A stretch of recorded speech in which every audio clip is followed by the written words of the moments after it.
Today is November 18 and it's 8 o'clock. So please, I want to call the roll.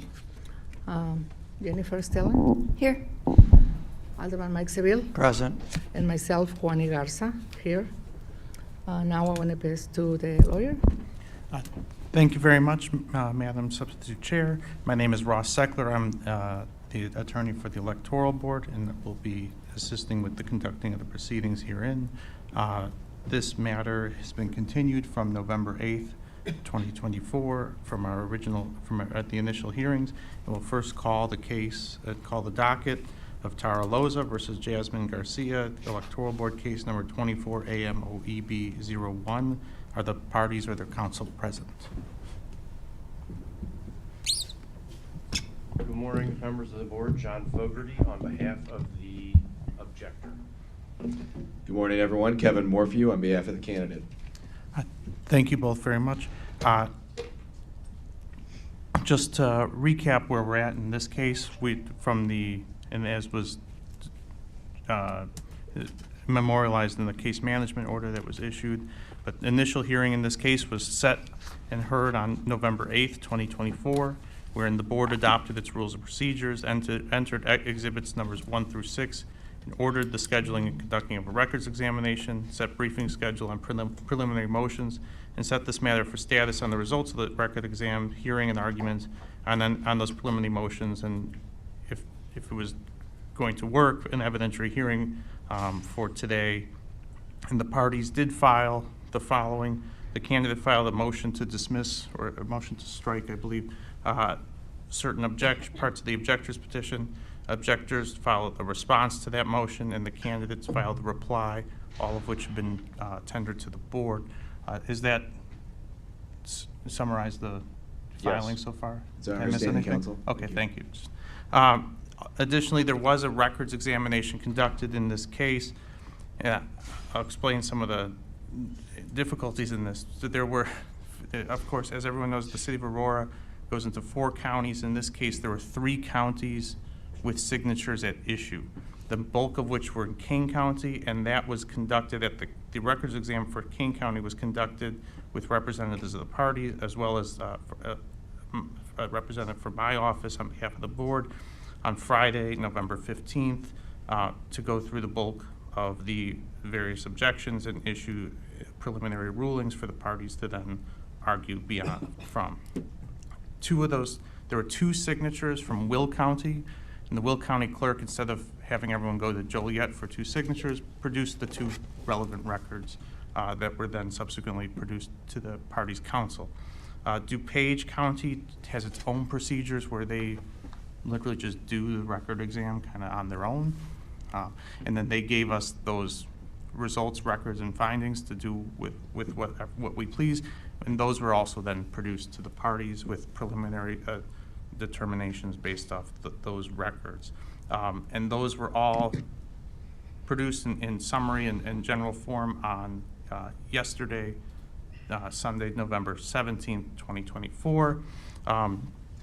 And I know that there was the objectors in their objectors petition raised the issue, and we'll get to this right now, I guess, as to the minimum number of required signatures. I believe the objectors petition states and alleges that it's 566, and I believe candidates counsel disputes that. Is that correct? That is correct, and we believe that the correct number is 541, based on the 2023 election, consolidated election, where there were 10,829 ballots cast. The city of Aurora, they elected an at-large alderman in that election. That gives 541. Was just curious, and I asked the council and the electoral board last night just how you arrived at the 566 number. The electoral board hasn't arrived on, and I think it was just in that report was based off of what was alleged, so there's nothing definitive Understood. about it. Thank you. Do you have any response, Mr. Fogarty? Yes, our contention is that the correct calculation does lead you to 566, but we will count on this body to correctly look at those vote totals and make that determination. Okay, thank you. So I have in front of me from the King County Clerk's abstract of votes from the April 4th, 2023 election. And I believe the number of ballots cast, and I believe this is encompassing of all 4 counties because they are the canvassing board for the city, that there's 10,829 ballots cast in 2023. Does anyone have anything? 10,829? 829. That is my number. Yeah. John, you can. If you have that, I do not dispute it. Okay, and so 5% of that would be 541.45, so it's 542. Fine. Okay. Okay. Wouldn't be rounded down? You can't have half a person, so you always round up. We round it up. Yeah. 541 would be a short person short of. Because it's not less than 5%, so you can't go down. Yeah. Yeah. So unless anyone has any dispute, or if you want to, you can have further argument, but I believe that 542 is the correct minimum Yes, number. 541.45 was our number. Understood. So with that, I'd recommend the following be incorporated or adopted as the results of the preliminary results of a record examination. There were 75 total petition pages submitted, lines with signatures. There were 602 total lines with signatures. There were 160 lines with objections on them. There were 442 unchallenged lines. And I leave it at lines, of course, because an individual line can have multiple objections, so try not to get confused with the number.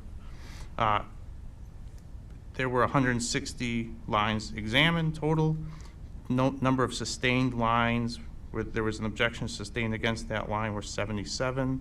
The number of lines where the objection was overruled was 83, which leaves the candidate with 525 presumptively valid signatures following the results of the record exam, which is 17 signatures under the required minimum.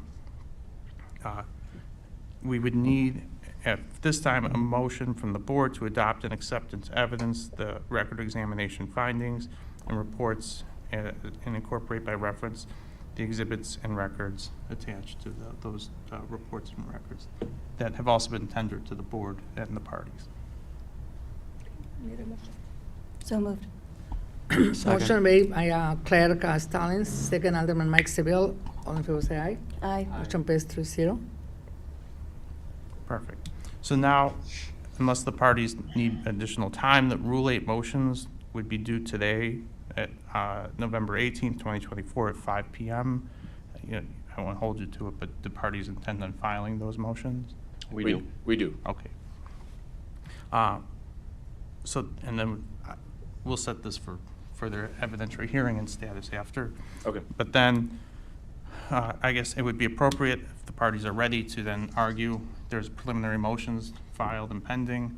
If you'd like to argue those now, it'd be in order. And candidate, it's yours. Sure. Your motion.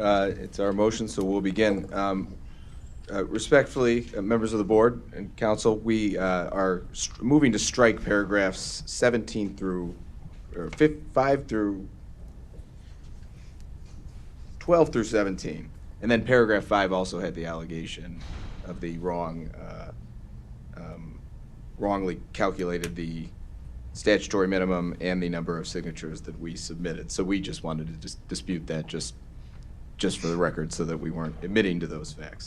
But specifically, I want to draw your attention to paragraphs 12 through 17 of the objector's petition, where it alleges that candidates should be, that certain signatures should be struck because multiple circulators circulated for nonpartisan candidates. There simply is no prohibition in the code under section 10-4 that prohibits an individual from signing for multiple nonpartisan candidates. City of Aurora has adopted the nonpartisan form of elections, and the circulators in this case were permitted to circulate the nominating petitions for the individuals and for the candidate in this case.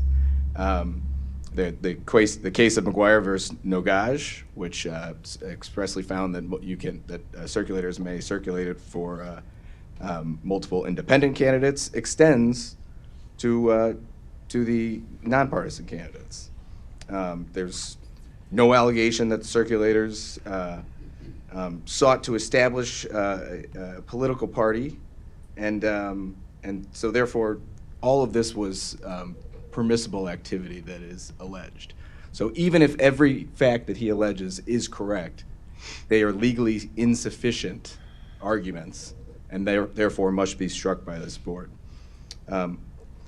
Additionally, the Electoral Board doesn't have jurisdiction to consider the objection related to the candidate creating a de facto political party. As Mr. Seckler knows, Section 10-10 of the Election Code limits the Electoral Board's jurisdiction to saying whether or not these are valid nomination petitions. Allegations of a sham candidate or forming a de facto political party are beyond the scope of that inquiry. Here we have a candidate who has signed a sworn statement of candidacy of her intention to appear on the ballot and serve if so elected. She also has an attorney disputing and fighting the objections that are filed against her. That should be prima facie showing that she is a serious candidate, and the inquiry should not go beyond that. And with that, we'll yield to the objector. Okay, thank you very much. The central theme here is the issue of straw candidates. You all have run for office before. How many times have you collected signatures for your opponent? Probably not too many. Straw candidacies are when a political actor seeks to put someone onto the ballot for whatever reason, to run against them. Maybe they're a weaker candidate, or in this case, maybe they're trying to force a primary where there's otherwise would not be a primary called for.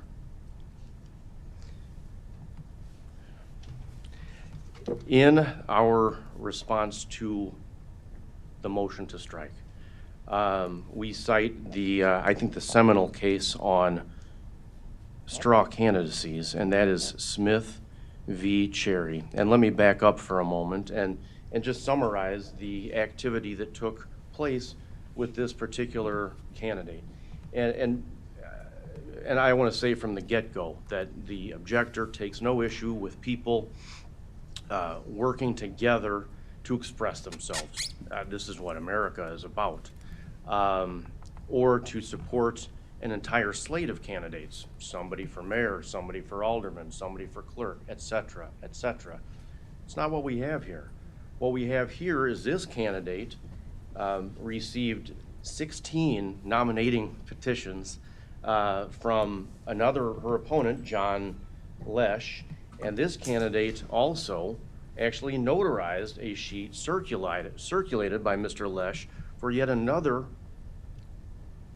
candidate for mayor, Karina Garcia. And so against that backdrop, we look at what the law is. Smith v. Cherry was a 1973 case that featured a Democrat running for state senator, and this person was put up by party elders because their preferred candidate would not win a primary. That was their calculation. As soon as the Democrat that they put up won the nomination, that person stepped away, and the party elders were able to then appoint the person that they really wanted.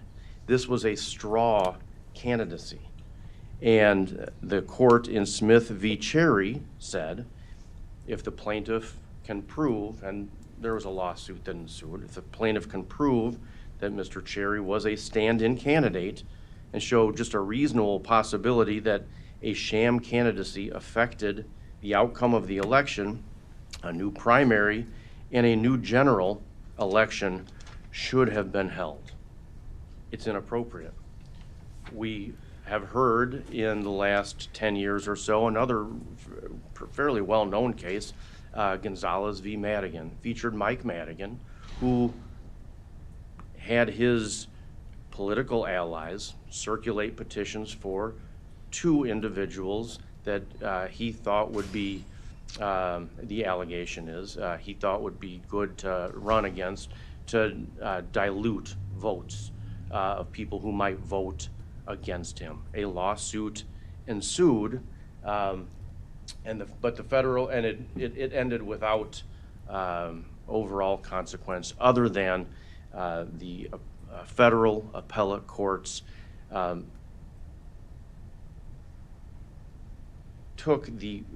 expressed what the essence of the problem with sham candidacies is. It is about confusing the voters. When sham candidates are on the ballot, what is deprived is the voters' ability to freely express themselves.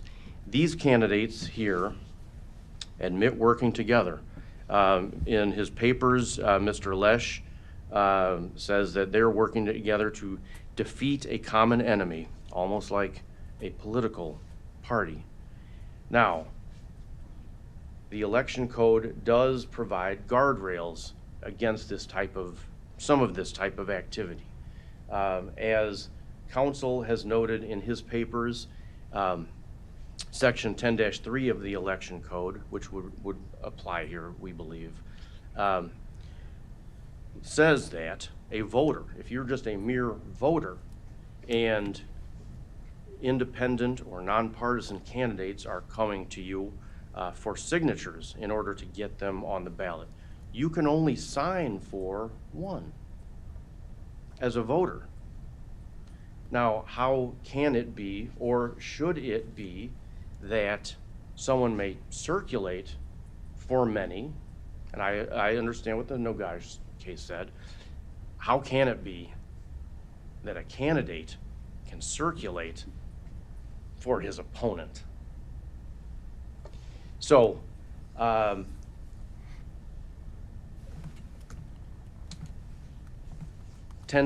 comes into play. It's not as precise as I would like it to be. But we believe under these facts that, and it's kind of like if it looks like a duck, walks like a duck, quacks like a duck, it's a duck. We think that a de facto party is active here, and we believe that you may apply 10-4 as it would be applied to a political party and invalidate the signatures that were collected by all of these supposed opponents. So, in sum, we ask you to do. We think that under the facts here, the objection should be sustained. A candidate for office cannot be allowed to do more than an average voter can. So, thank you. And to sum up Mr. Fogarty's argument, it is the candidate should not, in his opinion, it should not. That's not what the law says. He doesn't offer any authority for his position. The Smith and Gonzalez cases are federal cases. The Gonzalez case ended with motion for summary judgment on behalf of Madigan. Madigan prevailed in that case, and the court said you've made a big enough. The court said to the complainants, you've made a big enough stink about this. The voters knew. The voters that know which candidate you think are serious, which candidates you don't think are serious. They can make that decision at the election. The Electoral Board, and that was the federal case. Again, these federal cases are outside the purview of the Electoral Board. The Electoral Board their jurisdiction is limited to whether or not these are valid nominating petitions. That's the inquiry. Everything that he's alleging over here is outside of that inquiry. And with respect to the voter, a voter cannot sign for multiple, for an independent and then a political party. We're not talking about voters here. We're talking about circulators. There is no prohibition on the activity that occurred in this place. And Mr. Fogarty has not cited any authority that demonstrates that. He's just, the objector is just turned off by this type of behavior. But it's entirely permissible.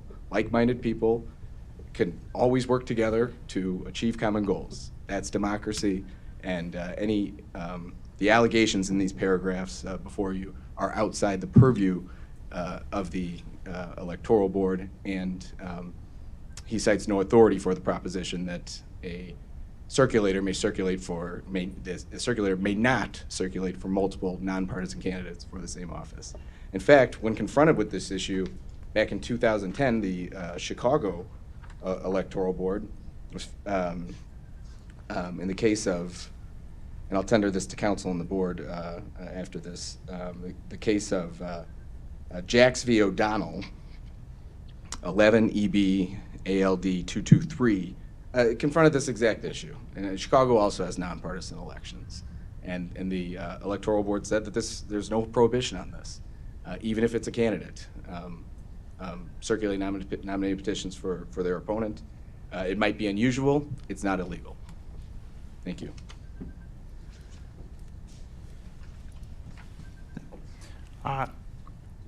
Any questions from the board on this? Oh, and just to confirm, the circulators in question are opponent candidates, right? They're not just circulators who worked for other all the candidates together. They were, or some of them. In some situations. Okay. That did occur. Yeah. That's, yeah. If the board has any comments or questions, I have a question. Is that a usual procedure in your experience? It might be unusual. It's not illegal. And what do you say about that? Highly unusual. Unusual? Highly unusual, and we believe the election code can address it. But is it legal? Under these facts, we believe that the election code would not permit it. And if I may, the courts have confronted this issue several times. They've said it's permissible. Electoral boards have confronted this issue. They've said it's permissible. He can't point to any court that says it's not permissible. So, and we distinguish the principal court case because it did not involve people running for the same office. It was rather it was just a person circulating for both. And it's true, a person can circulate for a Republican and a Democrat at the same time. But we think there's a distinction when it's actually the candidate himself or herself who is engaging in that. Are either parties aware of a case where the opponent candidate signed or circulated or worked on behalf of the other and their opponent candidate directly or anything like that? Well, in Article 7, Yeah.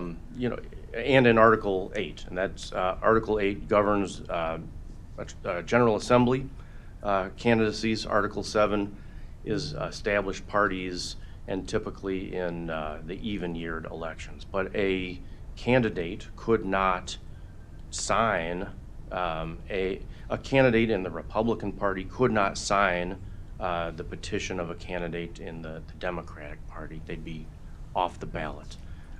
They could sign another Democrat, and I'm not sure if they could sign for a putative opponent or not. I don't believe there's that prohibition. But this election is a nonpartisan. It's not. That is it's correct. not party. That's right. Yes. So, and the law does not prohibit the multiple dual circulation of nonpartisan candidates. That's the heart of the issue here. He's saying it does. There's no authority for that.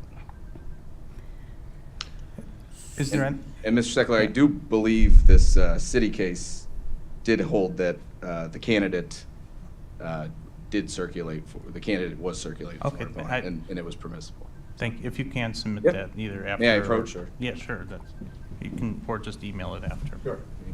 Yeah. Cool. Yep.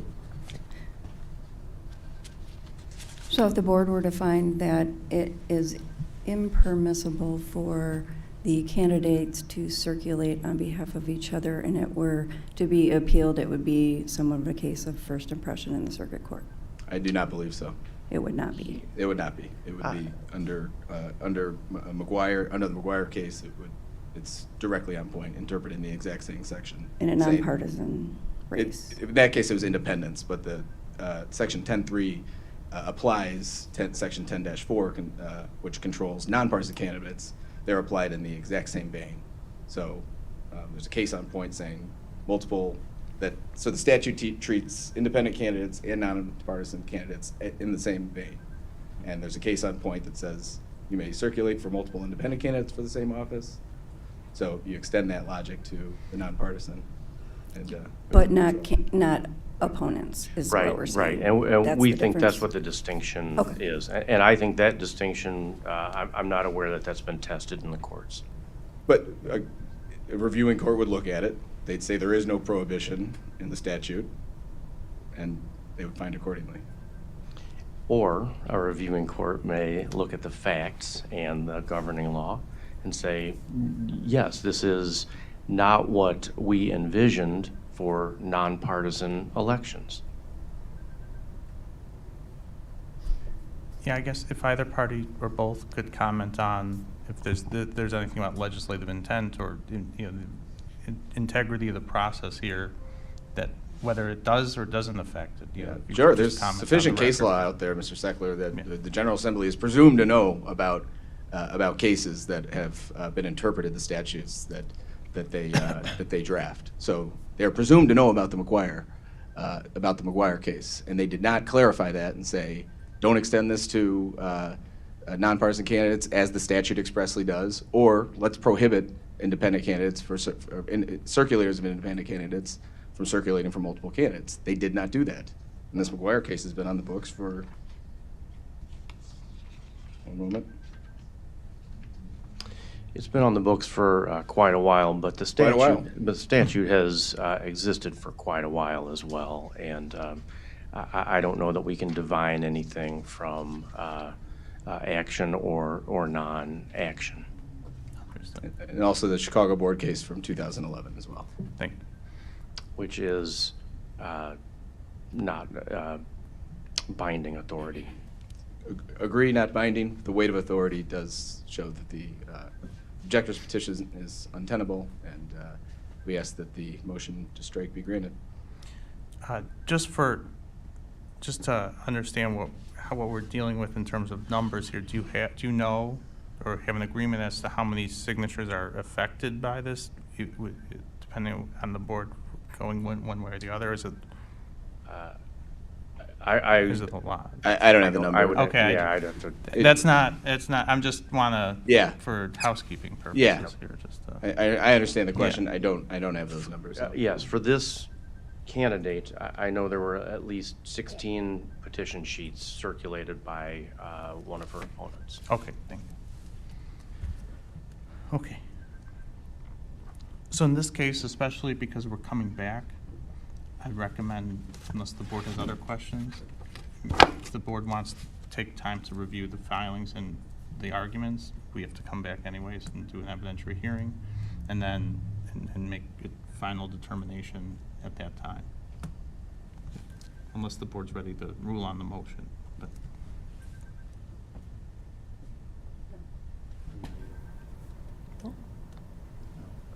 Okay. So now, then it would be best to, let's pick another date to come back for the evidentiary hearing. Okay. And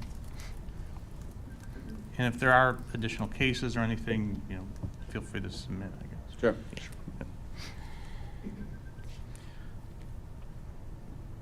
Just what works best for the board and for the parties here. We're back on Wednesday for a related hearing. I don't know if that's too soon or not. Which one is that, counsel? That's the objection against Karina. Oh, I'm back, I'm sorry. Yeah. Can't speak. I'd ask for at least Friday to come back. How much time do you envision for, I mean, it's Well, gonna. this is for an evidentiary hearing, hearing, it it's might gonna, be longer. I mean, that could be. Might be And we have those 3 other cases set on Friday morning. a few hours. Yeah. Oh, I can't do that then. About Monday the 25th, Sure. 8 a.m. Sure.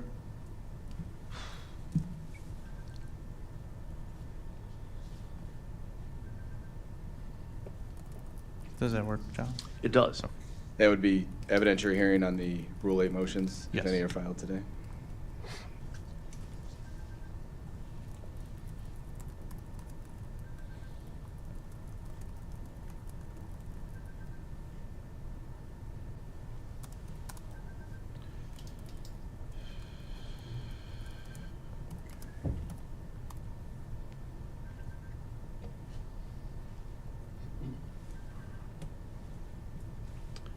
Members of the board and council, would you like some sort of schedule with regard to evidence that we would be? I believe the or- board rules say 24 hours, Yeah, is it 24 or 40? or 48, I'm sorry, 48 hours. Which is, that's If- fine if if the that's a- parties are yeah, okay that's with it. fine. but- Saturday, Totally 8 fine. a.m., bright and early. Be there. Yeah. If you could get it to by Friday, so we can make sure that course. we can have it all, frankly, all printed and ready to go. But if not, we're not, that won't be. Yeah. it The could be deadline will little- be it could Saturday, late but Friday. yeah, that's fine. Okay, thank Yeah. you. I'll be in the office late Yes. Friday. It's just a matter of, on the weekend, I don't. try to- Yeah, nope, If understood. it, anything that comes in before the deadline, Saturday will be. We will do our best to accommodate Yeah. you though, Ross. Thank you. Thank you. Same. Cool. And then, so, on Monday, November 25th, at 8 a.m., we'll hold an evidentiary hearing pursuant to Rule 8, and go through various signature objections. And then the evidence presented, the board will hear any further argument whatsoever. The board will conduct further deliberations, hear any arguments, and we'll try to render a decision. I'll have either a written decision with blanks or like, two different versions ready for the board. I'll endeavor to do that so we don't have to come back again. Okay. Okay.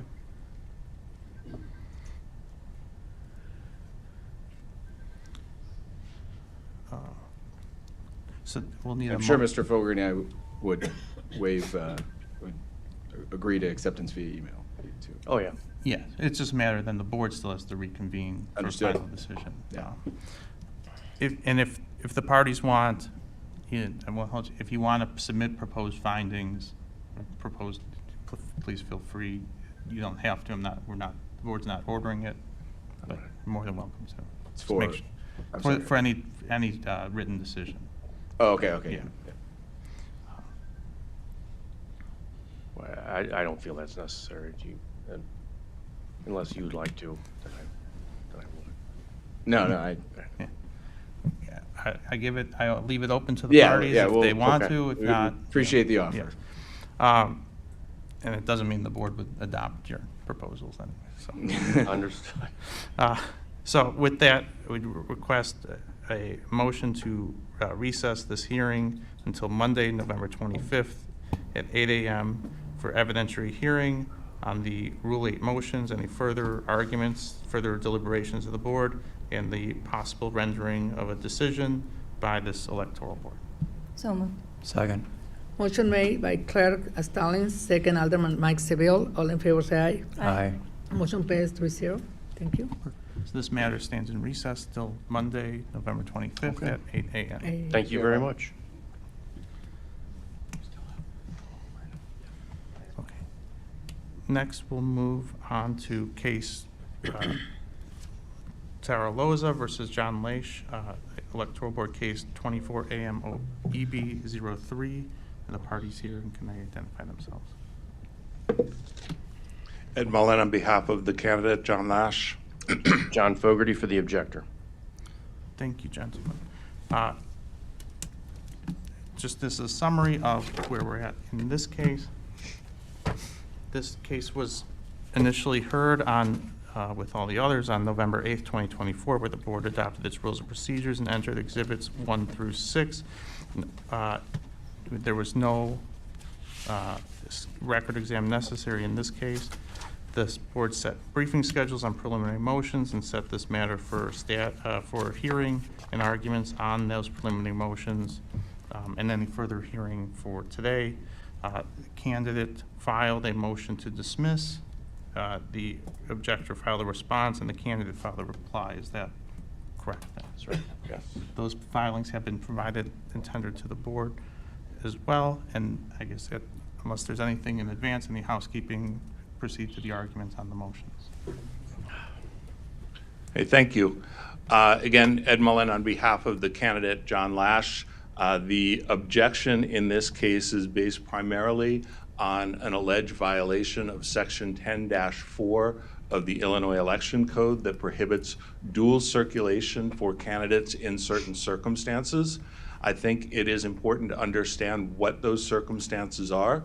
The first circumstance is if there are two political parties. So a circulator cannot circulate for a Republican candidate and circulate for a Democratic candidate in the same cycle. And the second prohibition is that a circulator cannot circulate for a political party and for an independent or independent candidates in the same cycle. So there is no prohibition on circulating for two independent candidates. Now, what the objector would have the board do is apply this provision to nonpartisan races and say that dual circulation for two nonpartisan candidates is not allowed. The McCaskill case that we cited says that Section 10-4 does not apply to nonpartisan cases. So this statute that prohibits dual circulation does not even apply to nonpartisan candidates. That's the McCaskill case. But secondly, the McGuire case tells the board that you can circulate for multiple independent candidates. So if the objector's theory is correct, that Section 10-4 applies to nonpartisan candidates, then the McGuire case tells you that you can circulate for multiple nonpartisan candidates. And that is allowed by the statutory language. It doesn't say you can't circulate for multiple independents, and the McGuire case says that as well. So what the objector is trying to say now is, okay, there's something different about a candidate than a circulator. There is nothing in the statute that supports that argument. And I heard a question saying, well, what about, it doesn't specifically allow it. But the question isn't whether it's allowed, the question is whether it's prohibited. Because a circulator has to be 18 years of age and a United States citizen, right? That's all a circulator needs to be qualified to be a circulator. Candidate, 18 years old, resident of the United States. They're qualified to be a circulator. And then you look at how it is prohibited, and Section 10-4 says that it's only prohibited to circulate for multiple political parties and a political party and independent. It doesn't say anything about a candidate. It doesn't say anything about an opponent. So you start from the notion that anyone who's 18 years of age and a United States citizen is qualified to circulate. And then you see how that is limited. And those statutory limitations do not tell you that it's prohibited for a candidate to circulate for his opponent at all. The objector talks about Section 10-3 of the Illinois Election Code. And 10-3 says that a person who is a signatory can subscribe to the nomination of one candidate and no more. And what that means is, if you're a nonpartisan candidate, you can't sign for both parties, or for multiple candidates. So the legislature understood how to write this prohibition into the statute, because it did for signatories, but it didn't for circulators. So you have to apply the law as it was written and understand that the legislature decided we're not going to let people sign multiple nonpartisan candidates, but they didn't decide that with respect to circulators. The board is not allowed to add prohibitions to the statute. I want to cite a case that was not cited in the brief because this sort of came up during the argument before. It's Bettis versus Marsaglia, and this is an Illinois Supreme Court case, 2014 IL 117050. And it stands for the proposition that if the legislature is creating prohibitions, the board can't add to those prohibitions unless it's explicit. And there's nothing in the statute that is explicit that one candidate cannot circulate for another. Now, in Section 8-8 of the Illinois Election Code, which applies to partisan candidates who are running for the General Assembly, if you sign for a Democratic candidate, then that might prevent you from, as a candidate, running for office as a Republican. But that is partisan. It is not nonpartisan, and it's a completely different article of the Election Code than Article 10, which applies to the nonpartisan races here. There is nothing at all in the Election Code that prevents a candidate from circulating for his opponent or a circulator from circulating for multiple candidates for nonpartisan office. Beyond the statutory argument, objector then goes on to talk about de facto political party and sham candidates. And there are 3 cases the objector cites in support of these, and all of them are federal cases under the Federal Equal Protection Clause, as well as some Illinois constitutional issues. The reason those are in federal court and not before an electoral board, and the reason the objector doesn't have a single case to cite where an electoral board applied this principle, is because it is outside the scope of the authority of the electoral board. And we cited the Wiseman case for that proposition. So the Wiseman case says that under Section 10-10, you are a statutory creation, and thus you only have the authority that's given to you by the statute. And that is to determine whether the nomination papers have been provided in the correct form. Have they been signed? Are the correct number? Is the heading correct? Were the circulator affidavits filled out? Those are the issues for this board to decide. The issue of sham candidates or straw candidates or de facto political parties is outside the scope of what this board is to decide. And the reason Mr. Fogarty only has federal cases to cite in support of his argument is for that reason exactly. But if you look at the federal cases, even if you were to consider them, they don't support objector's argument here. First of all, there's nothing in those cases that talks about a de facto political party. And the statute explains what you need to do to be a political party in Illinois, and what candidates did here does not approach creating a political party in the state of Illinois. But in the Cherry case, what happened was that one candidate ran, and it was alleged that that candidate was never intending to run, and then intending to take office, and when they won, they replaced that candidate with another candidate. The reason the court found that that was a problem was that the people did not have an opportunity to vote for the actual candidates. But here, all of the candidates that are running are going to be choices for the voters. The process that the candidates here are going through isn't taking choice away from the voters as it did in Cherry, it's giving the voters more choices.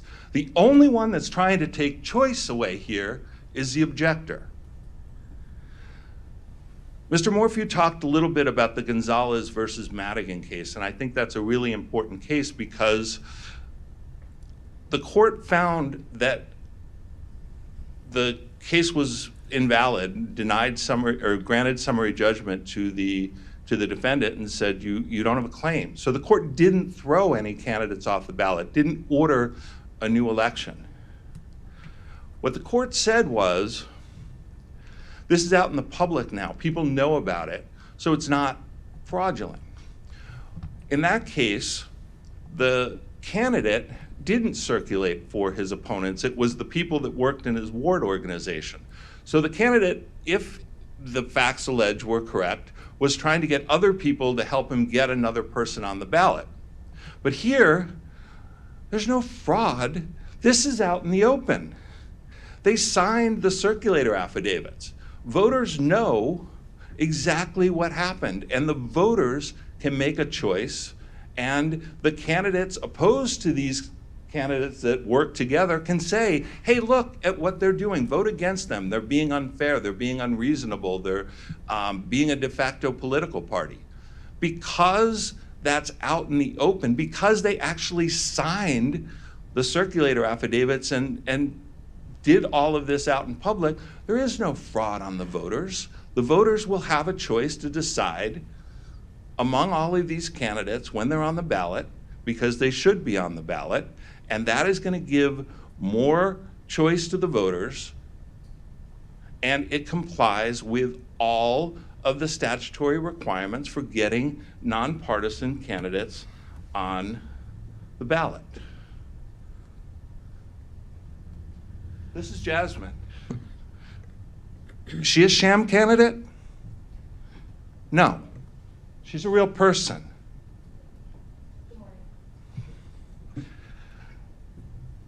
This objection has no statutory basis, no case law support, and should be dismissed.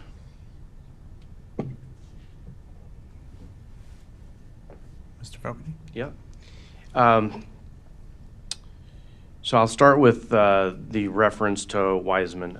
You've heard all my arguments before. Everyone's heard them. I don't want to belabor and reiterate it if not necessary. The reference to Wiseman and the statutory conscription to this electoral board's power. We believe that in assessing whether or not any nomination papers are proper, you are permitted to look at who has been involved and what the statutes say, and and frankly, use your common experience to tell you, does this apply here? And so this is absolutely within your jurisdiction, so to speak. And I know Ms. Garcia. She's a real person. I mean, that is certain. It is not denied that this group is working together to put each other onto the ballot for a purpose. How could it be that they truly want, they're running, but they want this other person to win? They don't want the other person to win. They want the other person on the ballot to force a primary for their own strategic aim. And that's the distinction here. So that's why, for all the reasons that I enunciated when Mr. Morphew was over there, and I appreciate both of these gentlemen's skill, but for all of those reasons, we think that you do have the power here to invalidate petition sheets that are contrary to the statute. So, thank you. Mr. Mullen? I have nothing to add, except I do, just in case we have to go to circuit court, want to just mention that I concur with the citation of the Jax O'Donnell case 11 EB ALD 344 in the Chicago Board of Elections that found that dual circulation in a nonpartisan race and by a candidate was allowed.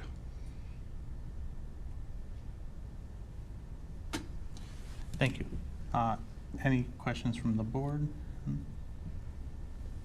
Questions? No? Okay. Well, I have a comment only. Mr. Murphy say the voters have their choice and have more choices. In my opinion, in my experience, to be in the alderman for almost 20 years, when I collected my signatures, I collect myself. And I want to talk to the people, and the people know me better. So in this case, look to me like other opponents helping the candidate. I think it's confusion in the voters because, like you say, it's more choices. See, yes, there's more choices, but who is the who have the better platform for be a mayor in this case, because they supporting each other. So how the board is going to make the decision? To me, it's kind of confusion in this point. That's all I can say. Did any of the opponent, and this is for either party, and if you know, did any of the opponent candidates in either this case or I guess the prior sign as a signer of the nomination papers of their opponents? Or did they just circulate? Just trying to. They did not circulate for my candidate, no. I don't know if they signed his petition. I'd have to check, Ross. Okay, I'd have to check. And Madam Substitute Chair, I would follow up that comment with an observation that if there are additional candidates that are straw candidates, what does a vote for them really mean? That's, I think, gets to the heart of it. Right, but just because they're cooperating doesn't make them a straw candidate. They're all going to be on the ballot. They all have equal opportunity to run. They all have equal opportunity to win. It's not that one of them is going to win and one of them is going to win and one of them is not going to win. But we don't know who that is. They're all here defending their challenges. They're all running for office. They're all competing. They just wanted to help each other get on the ballot so there would be more choice for the people of Aurora. And whether you like it or not, or whether it's confusing or not, there's no law that prohibits it. So, maybe that's something we need to go to the legislature and say you need to think about this. But at this point, there's nothing in the law that prohibits Absolutely, I understand that there's no way to penalize that.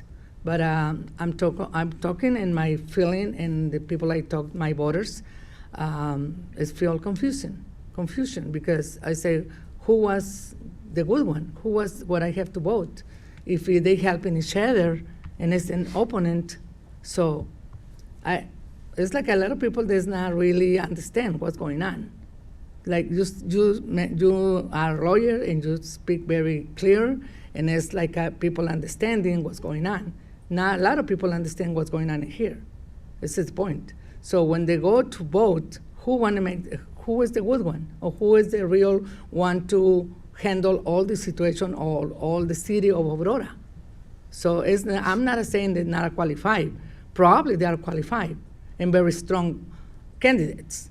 But if they are strong candidates, why they do this? Why they accept helping for the other opponent is my question.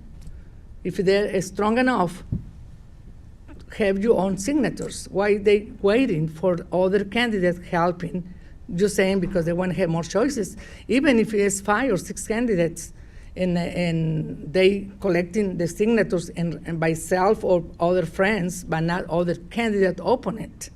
So look to me like it's confusion. This is my point. Well, and I guess part of the question there was why, if you can answer, why did they do this? Mm-hmm. If they're enough strong, like you're saying, they wanted more choices for the residents, for the voters. They wanted more choices. It's fine.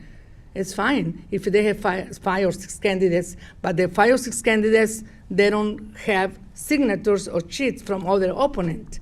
So they're showing as a strong candidate. So the voters have the good choice. But in this point, what they did to me is kind of what's going on. So I try understand that myself. So I think the voters, they want to be confused too with that. So would you want to vote for one candidate, or you want to vote for the other candidates helping with 16 sheets to the other candidate? You know what I mean? I do, but I circulate for a lot of candidates, and I get people on the street all the time who say to me, I support the other candidate, and I say to them, you should still sign this petition because this is about democracy. This is about getting people on the ballot. Yeah, I understand. It's the democracy, is what I'm saying, but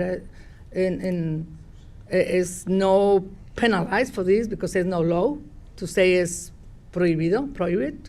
But how the voters want to look this, is what I'm saying. So the people I talk, there's kind of confusion now with what's going on right now. All right, well, there will be people who will get on the ballot, their names will be on the ballot. Yes.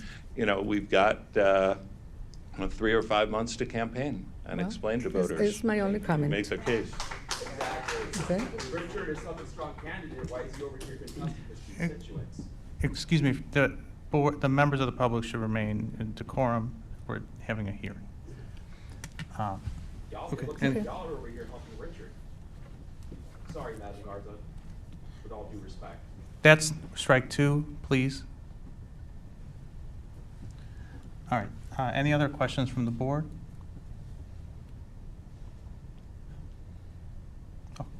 Oh. In this case, we've heard a lot of arguments, and we're already going back to the 25th. So I think, given that the issues are the same in the prior case heard, that we would just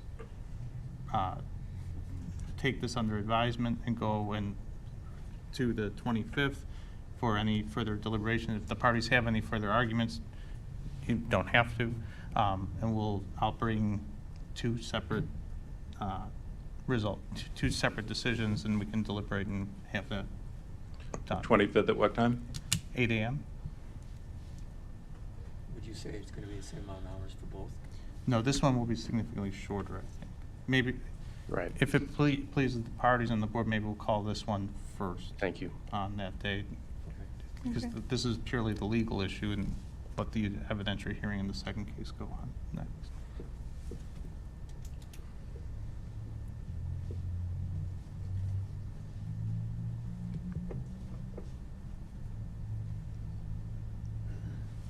Okay. Does that work for the parties? Yes. Okay. Yeah. Thank you. Are you just going to issue a decision? Either, I mean, we'll entertain any further arguments if you'd want, but, and then the board, I'll just have 2 potential decisions ready to go for this case, whatever the board decides. Yeah. My question, Yes. you're going to have a written decision Yes. yeah, ready well, to go? Right. Okay. 2 of them. Yeah. So you will Yeah. prepare a draft in favor of Yeah. one party and a draft, Right, and and so- then the board will, in open session, Exactly. make the We'll decision. deliberate and Thank you. make the decision. I just want to leave it open if the parties had any further arguments. They'd be welcome to provide those at that time, but, or the board would just deliberate and render its final decision. Okay. Okay. Thank you very much. Thanks. So we would need a motion to recess this matter, like the other one, until Monday, November 25th, 2024 at 8 a.m. for any further deliberations, arguments, and the rendering of a final electoral board decision. So moved. Second. Motion made by Alderman Mike Seville, second Clerk Stallings. All in favor say aye.